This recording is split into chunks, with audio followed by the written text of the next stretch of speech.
Joining us now to discuss what kind of deal they will and won't vote for are two key senators, Democrat Dianne Feinstein and Republican Lindsey Graham. And senators, welcome back to Fox News Sunday. Good morning. Thank you.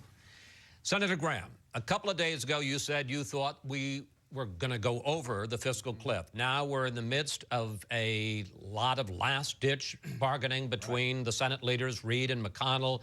What do you think of the chances for a small deal in the next less than 48 hours to avoid the cliff? Exceedingly good. I think people don't want to go over the cliff if we can avoid it. I think, what have we accomplished? Political victory for the president. Hats off to the president. He stood his ground. He's going to get tax rate increases, maybe not at $250, but on upper income Americans. And the sad news for the country is that we've accomplished very little in terms of not becoming Greece or getting out of debt. This deal won't affect the debt situation. It will be a political victory for the president, and I hope we'll have the courage of our convictions when it comes time to raise the debt ceiling to fight for what we believe as Republicans. But hats off to the president. He won.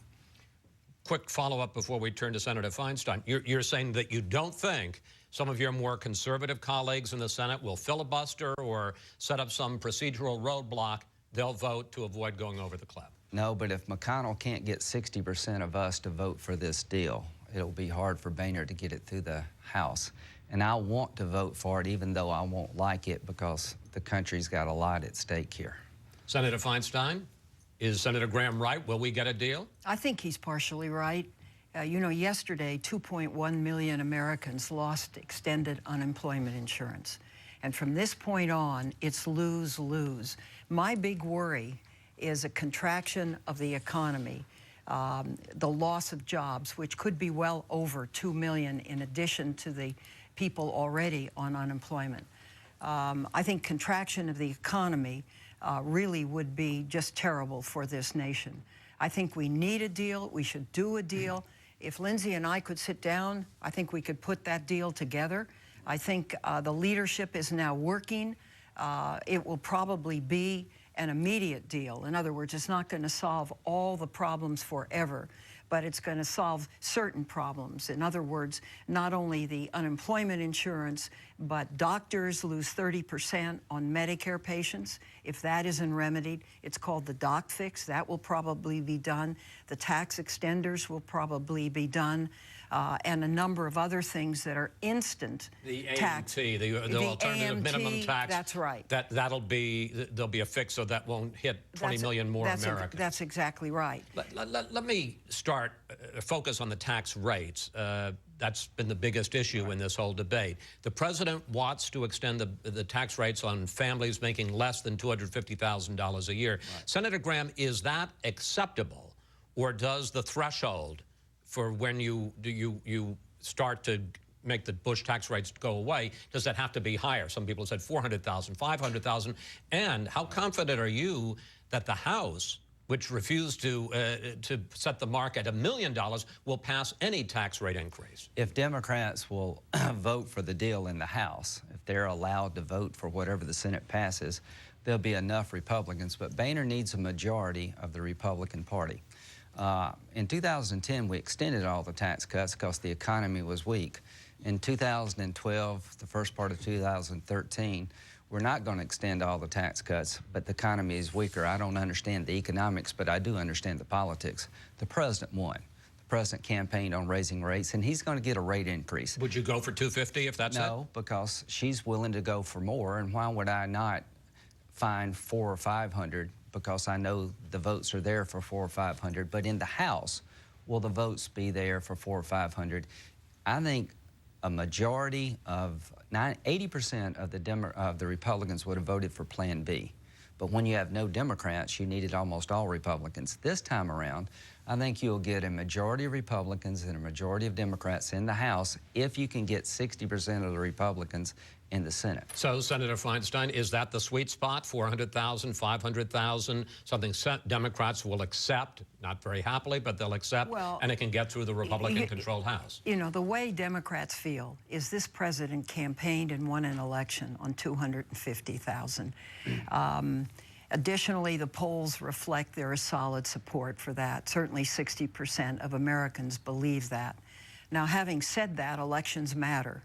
So we believe that the 250,000 threshold is the appropriate threshold. The president did make an offer, we understand, of 400,000 with $1 trillion in cuts accompanying it. That was turned down by the House. The time has come really to measure the absence of a deal plus against a deal. And I think both of us come down that we have to solve this immediate situation. The danger to our people, to our military, to our nation's security, to our economic base is just too great not to have a solution. So, you know, what makes this government work is compromise. And it's when you don't compromise, there's stasis. We've had enough of that. So what you're saying is 400,000 you could live with. Not happily, but you'd live with it. I could certainly live with it. Can I just ask a question that I'm going to get asked? Where does the money go?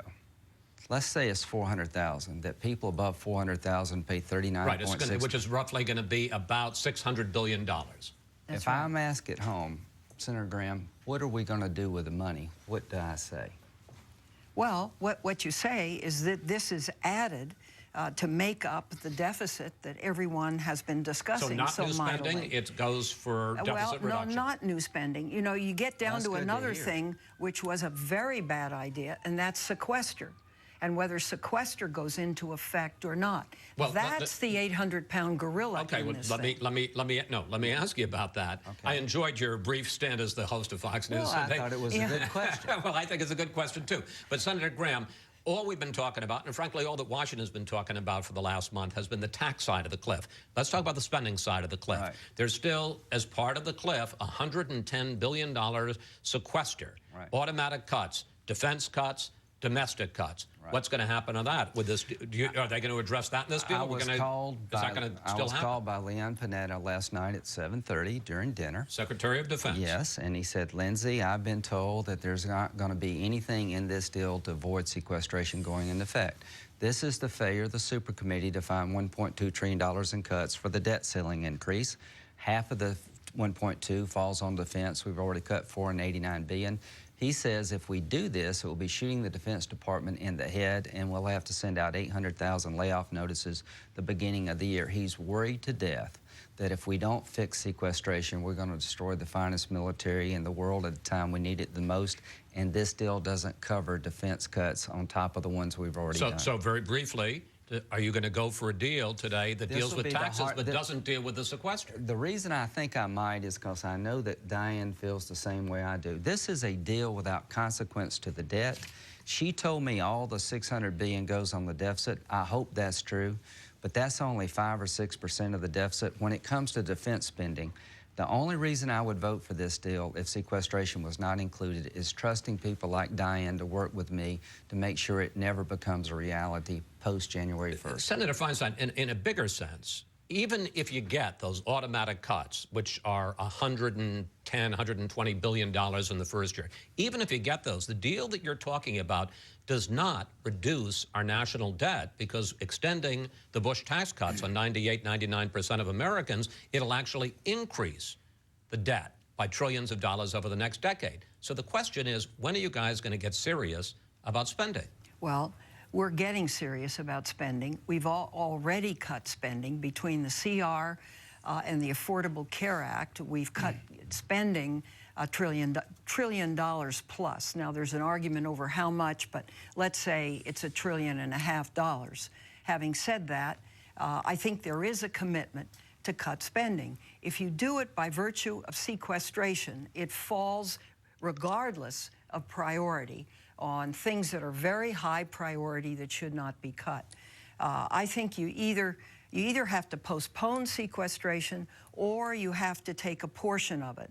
Mark Zandi, for example, has suggested that you do $55 billion, which won't have that much of a retardation on the economy. He estimates that at about 1.5 points. If we do nothing, we lose 3% of GDP because you withdraw from the economy over $700 billion. That is a problem for America if that should happen. I don't want to get too much into the weeds here, although obviously it's a substantive subject, but after the cliff, the next big step is when we reach the debt ceiling, which we're now told by Treasury Secretary Geithner is going to be probably around the end of February, 2 months.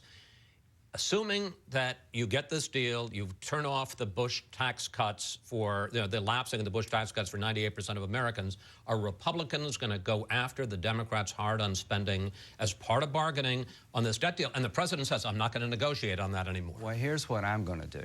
If you took every penny of the $600 billion and put it on the deficit, it's about 6 or 7%. And I don't believe all of it will go on the deficit. But when we raised the debt ceiling in August of 2011, we borrowed $2.1 trillion. We spent that much money in 17 months. Why would I raise the debt ceiling again unless we address what put us in debt to begin with? I'm not going to raise the debt ceiling unless we get serious about keeping the country from becoming Greece, saving Social Security and Medicare. So here's what I would like.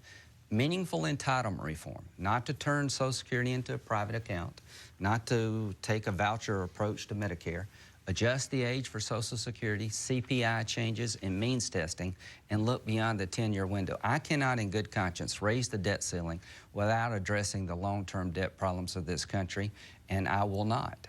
And Senator Feinstein, you've heard President Obama say, we've got to get out of that habit. We're not going to start trading debt ceiling increases for spending cuts. Well, I think the key to what Lindsay is saying is that you don't affect people at this time who are on these programs, that you do it in a way that it's way in the future so that long-term the programs are essentially changed and more constricted.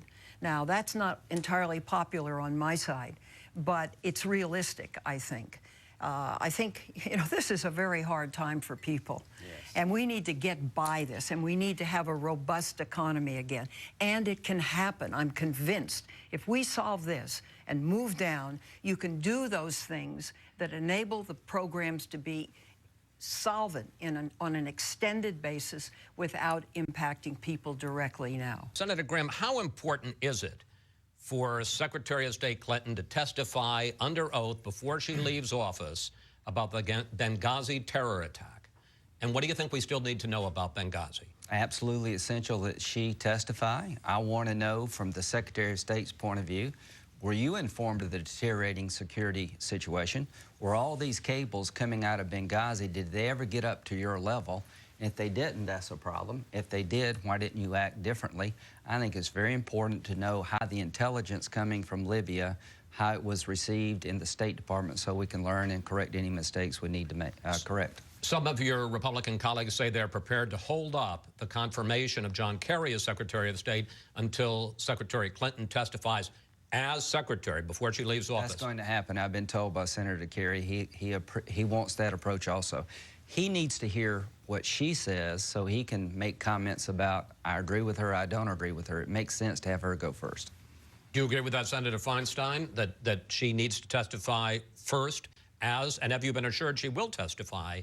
It has been 3.5 months since Benghazi, and she still has never really answered questions about Benghazi, her role before, during, after the attack.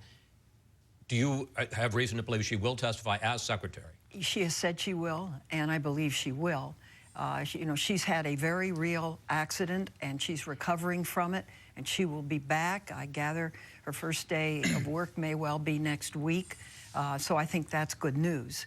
Having said that, I think Benghazi is a real learning, very hard learning example for us.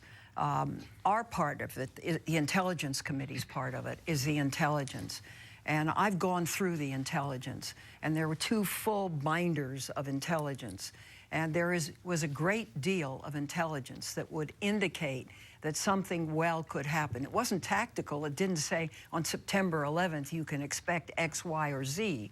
But there was enough to know that there were problems in the area. There were also attacks, prior attacks, the British ambassador, the Red Cross, prior attack on the mission, etc. So we had reason to believe that there was a problem there. As Lindsay pointed out, the problem was the right people apparently either didn't make the decision or didn't analyze the intelligence. Because I think if you looked at the intelligence, you would have substantially beefed up the security in that particular mission in Benghazi. And it didn't happen sufficiently. We lost 4 people, a bright ambassador. Additionally, The mission didn't have those basic things: gas masks, fire extinguishers, appropriate cameras that could do what cameras can do today. So we have learned this. I think it's up to the State Department. It's up to us to provide the money, here we go again, and up to the State Department to make the changes that are necessary. The apparent front-runner for the new Defense Secretary, Panetta, of course, going to retire, apparently is one of your former Senate colleagues, former Republican Senator Chuck Hagel, who has come under fire for positions he's taken on engaging Iran and supporting defense spending cuts. On Meet the Press this morning, President Obama apparently, while he didn't say he's going to name him, said he's seen nothing in any of the criticism to block him. Senator Graham, are Republicans going to block Chuck Hagel if he's the nominee for Defense Secretary? I think a lot of Republicans and Democrats are very concerned about Chuck Hagel's position on Iran sanctions, his views toward Israel, Hamas and Hezbollah, and that there is wide and deep concern about his policies. All of us like him as a person. It will be up to the president to make this selection. The hearings will matter. They will matter a lot to me, and if he sends Chuck Hagel up, it will be a confirmation hearing of consequence. So at this point, you're not prepared to say that Republicans would put a hold on his nomination or filibuster? I can tell you there'd be very little Republican support for his nomination. At the end of the day, there will be very few votes. Senator Feinstein, you are going to introduce legislation this week, on the first day of the new Congress, on Thursday, to ban assault weapons and magazines that hold more than 10 rounds of ammunition. Why is that more effective than the NRA proposal to put armed guards in every school? Well, in the first place, 1/3 of America's public schools does have armed guards. Secondly, there were armed guards at Columbine. They couldn't stop the shooters. So the question comes, what do we do about the growing sophistication of military weapons on the streets of our cities? They aren't good hunting weapons. I mean, no hunter, in my view, worth his or her salt would use an assault weapon to hunt. And they're not necessarily good defensive weapons.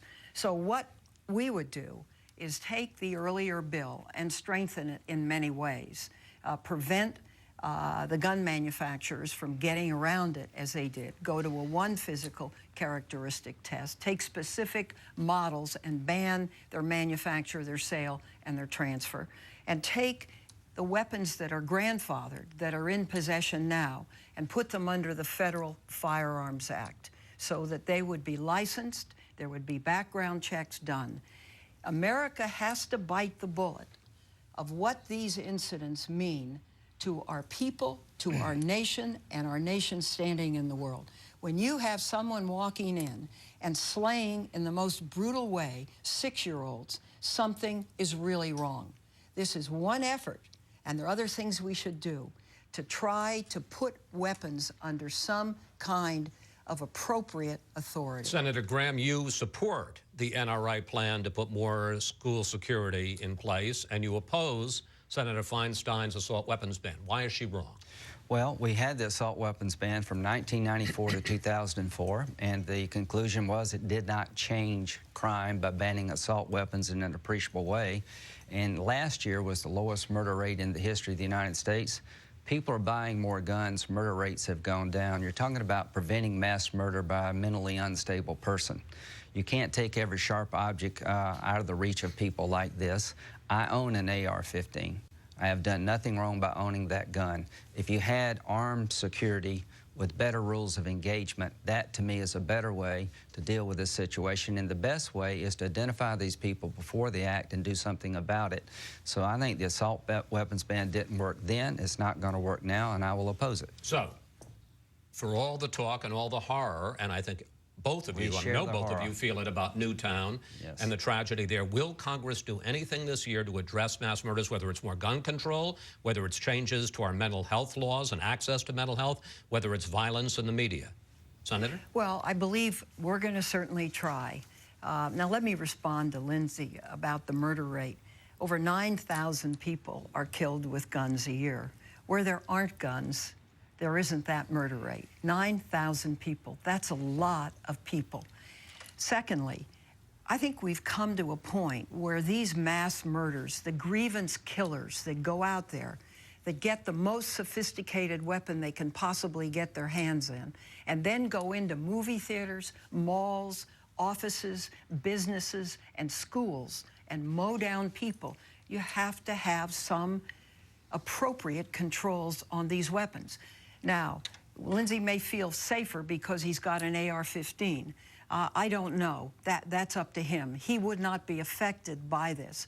But I think having a system where these very powerful weapons, as a matter of fact, the Bushmaster has a legal slide you can put on it to make it fully automatic and just pump out slews of bullets. I want to give at a given Senator time. Grimm an opportunity to respond briefly, and then I want to move on. Well, the bottom line is,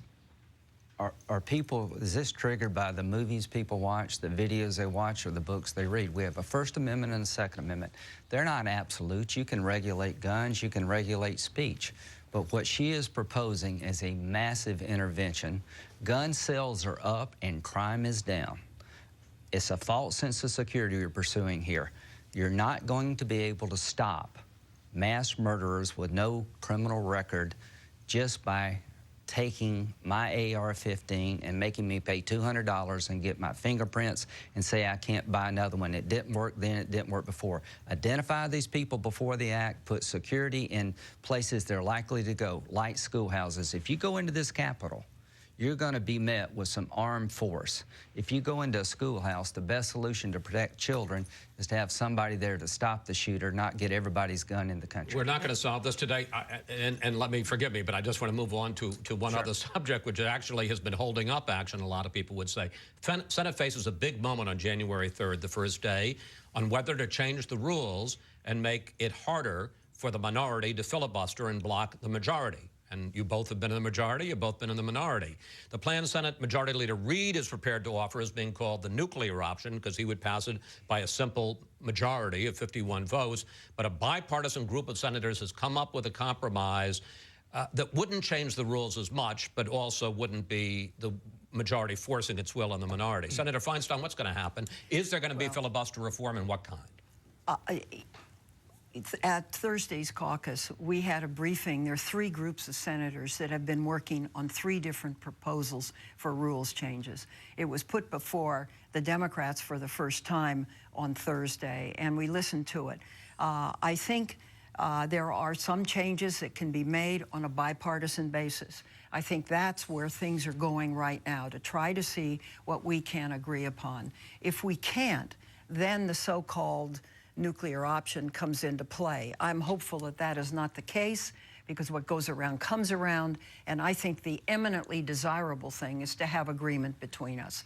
Real quickly, would you oppose the nuclear option if it's a simple up or down vote, 51 votes to impose the will of the majority? At this stage, I don't believe it's necessary. I believe we can work something out that both parties can accept. Senator Grimm, you were part of this bipartisan group that came up with the compromise. Right. It gets awfully technical, folks, but basically it would remove some of the procedural roadblocks to a deal. On the other end, it would remove all of them. Will both sides accept that? And will it really change anything? Because you'll still be able to filibuster.